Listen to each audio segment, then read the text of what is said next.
Assalamualaikum warahmatullahi wabarakatuh. Perkenalkan, nama saya Hesi Felicia Octaviani. Saya dari kelas 04 SMJP 035, Prodi Manajemen, Fakultas Ekonomi dan Bisnis Universitas Pamulang.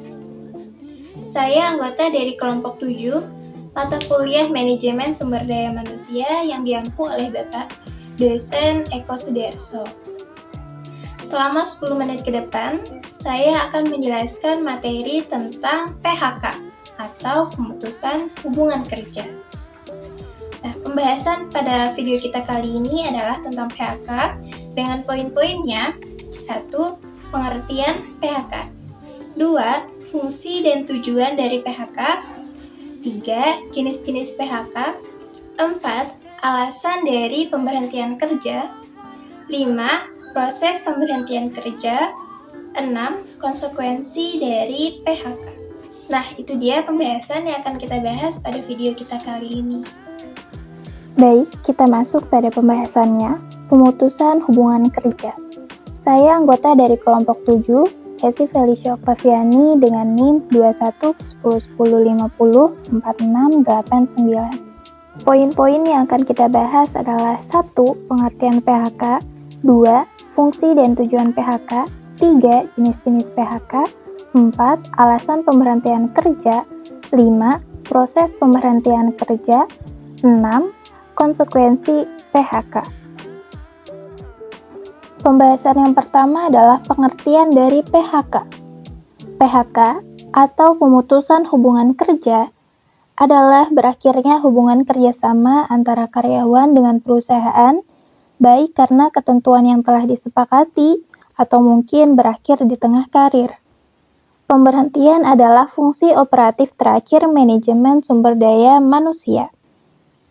Pemberhentian harus sesuai dengan Undang-Undang Nomor 12 Tahun 1964 KUHP dan seizin P4D atau P4P atau dengan keputusan pengadilan.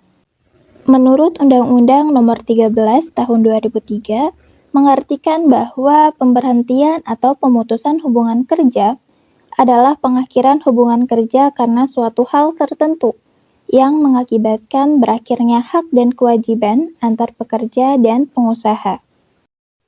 Pembahasan yang kedua, fungsi PHK. 1.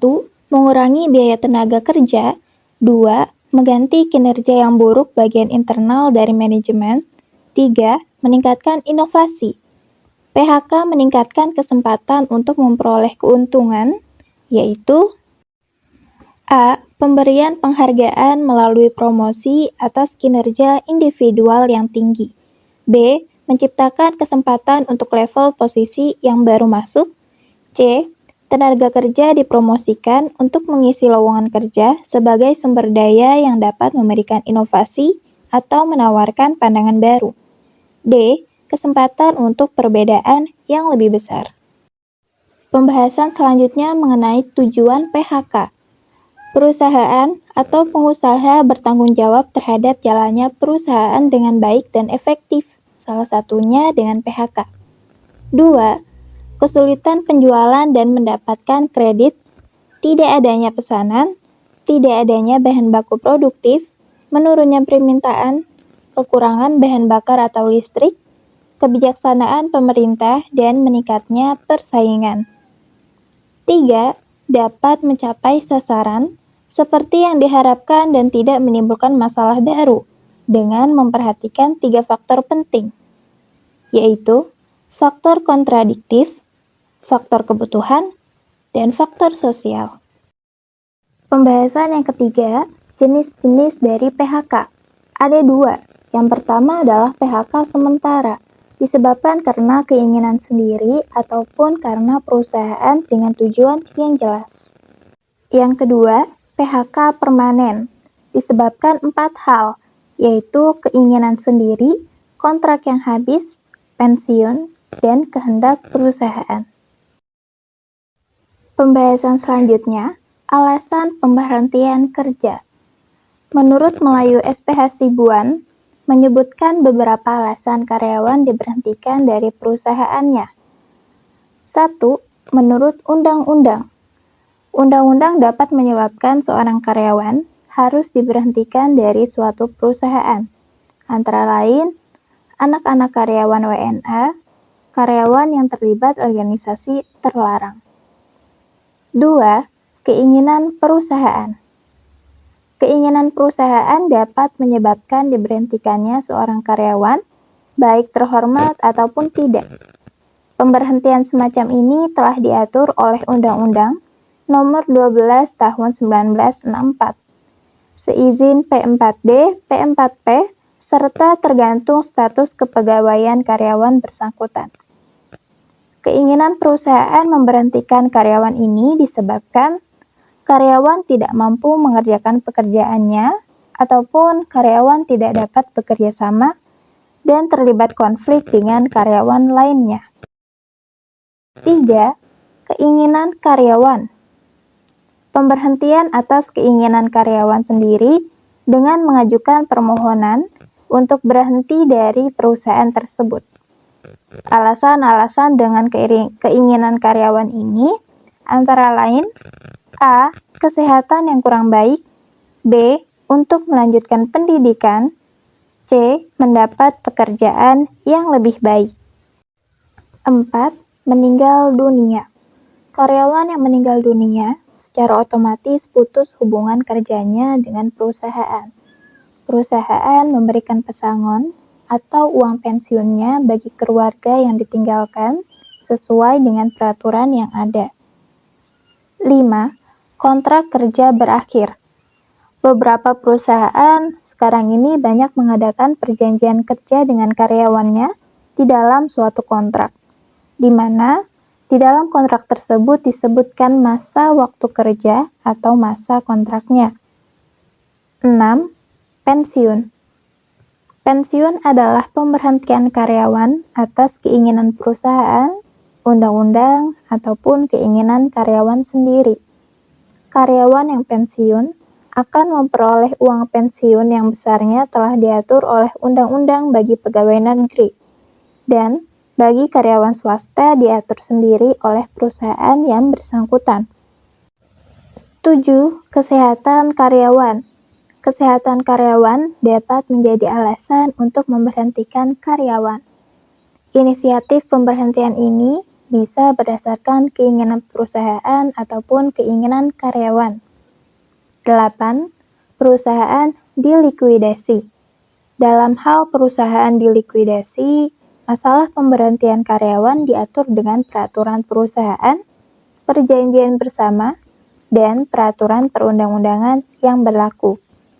Untuk menentukan apakah benar atau tidak perusahaan dilikuidasi atau dinyatakan bangkrut, harus didasarkan kepada peraturan perundang-undangan. Selanjutnya, pembahasan yang ke-6, proses pemberhentian kerja. Bila kehendak perusahaan dengan berbagai alasan untuk memberhentikan dari pekerjaannya, perlu ditempuh terlebih dahulu. 1. Musyawarah. Ada musyawarah antara karyawan dengan perusahaan. Selanjutnya, 2. Jalan buntu. Bila musyawarah menemui jalan buntu, maka 3. Pengadilan. Jalan terakhir adalah melalui pengadilan atau instansi yang berwenang memutuskan perkara. Kita masuk ke pembahasan yang ke-7, proses pemberhentian kerja. Bagi karyawan yang melakukan pelanggaran berat, diserahkan kepada pihak kepolisian untuk diproses lebih lanjut tanpa meminta izin terlebih dahulu kepada dinas terkait atau berwenang. 2. Bagi karyawan yang pensiun, diajukan sesuai dengan peraturan. Demikian pula terhadap karyawan yang akan mengundurkan diri atau atas kehendak karyawan diatur atas sesuai dengan peraturan perusahaan dan peraturan perundang-undangan. Pembahasan yang terakhir mengenai konsekuensi PHK. Menurut Balkin, Meija, dan Cardy, ada 4, yaitu 1. Biaya rekrutmen. A. Mengiklankan lowongan pekerjaan. B. Menggunakan karyawan rekrutmen yang profesional untuk mencari di berbagai lokasi. sehingga banyak yang melamar untuk bekerja. 2. Biaya seleksi. A. Biaya interview dengan pelamar pekerjaan. B. Biaya testing atau psikotes. C. Biaya untuk memeriksa ulang referensi. D. Biaya penempatan. 3. Biaya pelatihan. A. Orientasi terhadap nilai dan budaya perusahaan. B. Biaya training secara langsung. C. Waktu untuk memberikan training. D. Kehilangan produktivitas pada saat training. 4. Biaya pemutusan kerja. A. Pembayaran untuk PHK pesangon.